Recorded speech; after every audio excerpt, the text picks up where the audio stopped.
माँ बाप की दुआएं। एक किसान था जो बहुत मेहनती था। वो अपने खेतों में पूरे जी जान से काम करता था। उसे अपनी मेहनत का फल भी मिलता था। हर बार उसकी फसल दूसरे किसानों से बेहतर होती थी। किसान के 3 पुत्र थे, लेकिन किसान ने कभी भी अपने पुत्रों से खेत का काम नहीं करवाया था। किसान चाहता था कि मेरे लड़के पढ़ लिख कर कामयाब इंसान बने। किसान का बड़ा लड़का कुछ दिन स्कूल जाने के बाद उसका मन पढ़ाई में नहीं लग रहा था। पिताजी के बहुत समझाने के बाद भी बड़ा लड़का स्कूल नहीं गया और पिताजी के साथ खेतों में काम करवाने लगा। किसान के दोनों छोटे लड़के पढ़ने में होशियार थे। किसान और बड़ा लड़का भी दोनों छोटे लड़कों से कभी कोई काम के लिए नहीं कहते थे।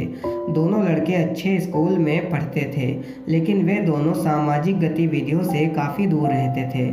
उन्हें सिर्फ अपनी पढ़ाई से ही मतलब रहता था, बाकी सब कुछ उनके लिए बेकार था।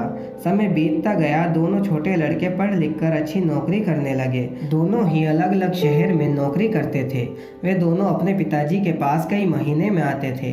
किसान अपने दोनों लड़कों को बहुत याद करता था, लेकिन कोई सा भी लड़का अपने पिता को देखने के लिए भी नहीं आते थे। किसान अपने दोनों छोटे लड़कों की याद में दिन प्रतिदिन कमज़ोर होता जा रहा था। उधर दोनों छोटे लड़कों ने अपने लिए शहर में ही अलग अलग मकान ले लिया था और अपनी मर्जी से अपने पिताजी को बताए बिना शादी भी कर ली थी।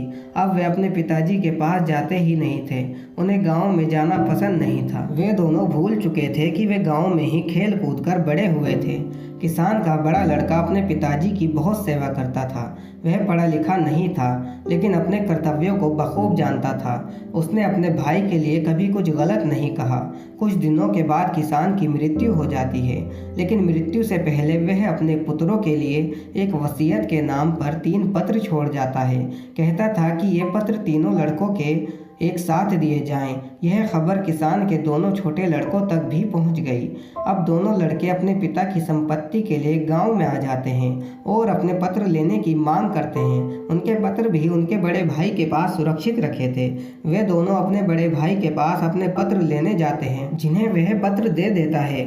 अब दोनों ये जानने के लिए कि पिताजी उनके लिए क्या देकर गए हैं, पत्र को खोलते हैं। पत्र खोलते ही जो उसमें लिखा था, उसे देखकर दोनों छोटे लड़के बड़े शर्मिंदा होते हैं, अपने किए पर रोने लगते हैं। उनके पत्रों पर लिखा था कि आज तक मैं जिंदा रहा अपने बड़े अनपढ़ लायक बेटे की वजह से, और आज मैं जिंदा नहीं हूँ वो अपने दोनों पढ़े लिखे नालायक बेटों की वजह से। मेरी आधी संपत्ति मेरे बड़े बेटे को दी जाए और आधी संपत्ति अनाथ बच्चों के लिए दे दी जाए। ये कहानी हमें बहुत कुछ सिखाती है। आजकल की व्यस्त जिंदगी में हम पैसों के लिए अपने माता पिता को अकेला छोड़ देते हैं, जबकि हमें अपने बुजुर्गों की अच्छी तरह देखभाल करनी चाहिए। दोस्तों, आपको ये कहानी कैसी लगी कमेंट में ज़रूर बताना। Thanks for watching. Subscribe now.